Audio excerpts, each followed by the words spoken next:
tutorial, I'd like to talk to you about three things. I'd like to talk to you about sportsmanship, and I use the middle part of that word specifically. We still refer to this as sportsmanship, not sportspersonship. I am aware of the issue there, but I'm going to stick with that current terminology. It may change in time. Likewise with gamesmanship. And then finally, we're going to talk really about deviance. And you might want to think about the word deviance. It sounds kind of a little bit heavy, but why do sporting performers, athletes do really negative things? And we're going to try and address that question. So first of all, let's start with our sportsmanship. Here it is. What is it, first of all? What does it look like? And once we've done that, we're also going to address some of the examples of it, okay? So first of all, values. What is this? Is a sport must be played fairly. Okay, now I don't think that's going to surprise anyone. We can call that fair play, of course. But that's what we're talking about here. Without cheating, played fairly, preventing foul play, preventing aggression, all this sort of thing. This is a value of sportsmanship or sportspersonship. We're talking about things such as respect to officials, not being in an official's face, not criticising decisions, not swearing at referees, this sort of thing. We're talking about respecting fellow players. Respect players, they're going to be opponents as well, right? So respect to officials, respect to players, respecting opponents, respect for the sport itself, maybe. We're also talking in sportsmanship about the fact that it can reduce injuries. Now, just think that this will become clearer when we look at sort of serious foul play later and all kinds of things like that. But of course, if we act with sportsmanship, it tends to promote sort of a healthier relationship. Not always. People can still sprain an ankle or pull a hamstring, whatever, of course. But generally, it reduces injuries because it is fairer, it is cleaner. Sportsmanship is also friendly play. And this is why sportsmanship is particularly important when we look at sort of sport for more participation or in the non-competitive sense. It's still important in competition too, but it's friendly play. We might even use words like enjoyable. We have, sometimes referred to as the contract to compete, but this agreement from the participants that fairness is at the heart of the sporting experience, and that's of course important. It leads to feel good. Now, of course, we get sort of like a serotonin feel-good release from participating in general. But if it's not a positive experience, that might not be the case. And then finally, sportsmanship promotes the sport. It promotes sport. It puts sport in its best light. It's, for example, sportsmanship that links very closely to things like sponsorship that we might have studied with us before. That sort of positive impacting role modeling thing. So it encourages participation, spectatorship, the image of the sport. It encourages sponsorship. It encourages a good reputation. It provides, and I think this is really important, role models for young people.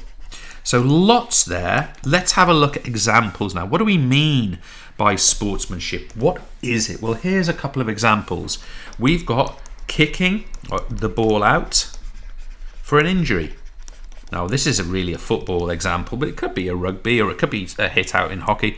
Kicking the ball out for an injured player. Imagine you're playing an opponent who sort of goes down with an ankle injury, and you have the opportunity to go and attack when they've fewer players, and you decide, no, I'm not going to do that. I'm going to kick the ball out and allow this person to get treatment. That is considered sportsmanship. We'd also say things like clapping an opponent. Clapping or encouraging or praising your opponent. Clapping an opponent, Let's say that you're playing in a rugby match and someone kicks a really narrow angle penalty kick, and next time you're near them you say, great kick that was, well done, whatever, or congratulate them. That's a really nice thing to do. It tends to happen after a game happens, not so common during.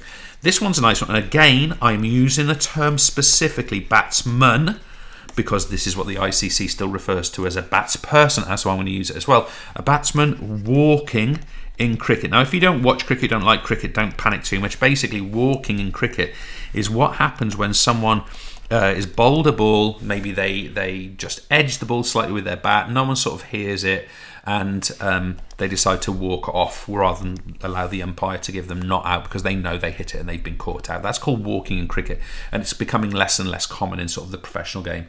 And finally, we might say not over celebrating after winning. Okay, so you'll have probably experienced people doing this well and doing this poorly, but not sort of like trying to get in people's face and sort of humiliate people. That's not sportsmanlike behaviour. Now, gamesmanship's a really more nuanced concept. So let's look at gamesmanship, and I think it's quite misunderstood, gamesmanship, in a lot of ways. To be clear, it is absolutely not cheating. Okay, so I want to talk about gamesmanship first of all. It is bending the rules. Okay, it is bending the rules, but crucially not breaking them. So, for example, punching an opponent in gymnastics is absolutely outside of the rules and is not gamesmanship. It is cheating. It is deviance. We'll come to that in a second. So, bending the rules. Why? To gain an advantage. So, you could argue that gamesmanship is part of what we'd call the win ethic. Okay, you do what you have to do within the rules to win. So let's go for some sort of examples here. This could be, and I hate the spelling of this word, exaggerating a foul, not faking an injury. That's actually not allowed in the rules of most sports, but exaggerating a foul or foul play to make sure that a referee or umpire sees that foul play. It's not against the rules, but it makes sure that you're more likely to get the decision to go for you. You might have something like moving, let's say in netball, moving a penalty pass closer to the D, maybe. In other words, what we've done there, there's been some kind of foul play, and rather than just taking the penalty or the free kick or whatever it happens to be from the place it's meant to be, we move it forward slightly. This is an example of gamesmanship. And it depends, obviously, whether the umpire referee calls that back. We might also distract an opponent. Okay, distract an opponent. Lots of ways of doing this: making noises, whistling, moving in a particular way, getting in someone's eye line. This happens all the time. And then finally, it's not an exhaustive list, but we could also say delaying behaviour. I mean, I always think about association football with this one, and goalkeepers taking forever to take a goal kick or whatever it happens to be, because maybe they're ahead or they don't want the game to change and they take their time. These are examples of gamesmanship, but make no mistake, bending the rules to gain an advantage, it is not cheating.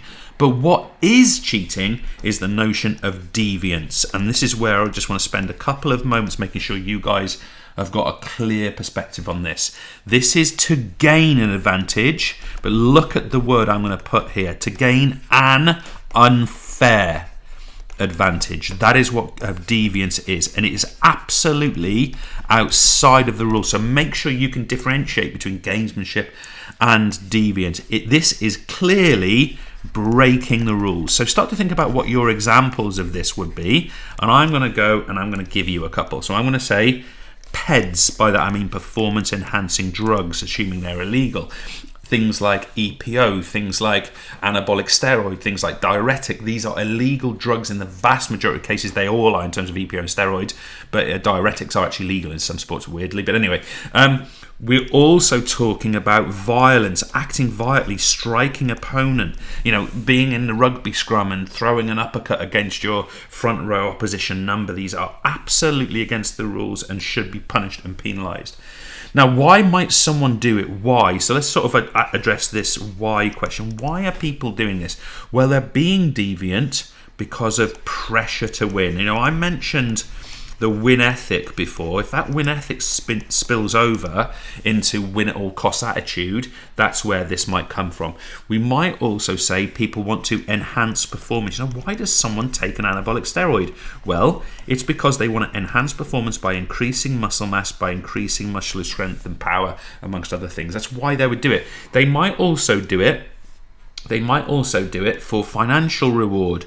Okay, financial reward. If you are deviant and this leads to winning, maybe you get paid more.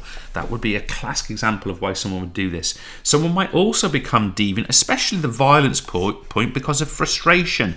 Think about how often a sports person hits out or strikes out because they don't agree with an umpire or referee's decision, smashing a racket, whatever it happens to be, swearing at someone, whether it's becoming violent, this frustration. And let's actually put with an official in there or with a decision, often because they're losing at that point. We also see that people do this for retaliation. Someone strikes at me and I strike back, an eye for an eye type sort of mentality. We might also get this from copying Now, we don't look at social learning models in GCSE PE, but copying of others, if there's other people in your environment, in your sports team, who are being violent, who are taking performance-enhancing drugs, that will increase the chances of you doing that. And specifically with violence, guys, the other reason this might happen is because of PEDs. So we are linking violence and PEDs. And of course, one of the possible side effects of a PED is what we might call roid rage. People's personality changes, that become more aggressive, more volatile. So we might get roid rage altogether different. Hopefully nothing to do with drugs. Hopefully it doesn't happen very often. There we go. Sportsmanship, gamesmanship, deviance. Thanks.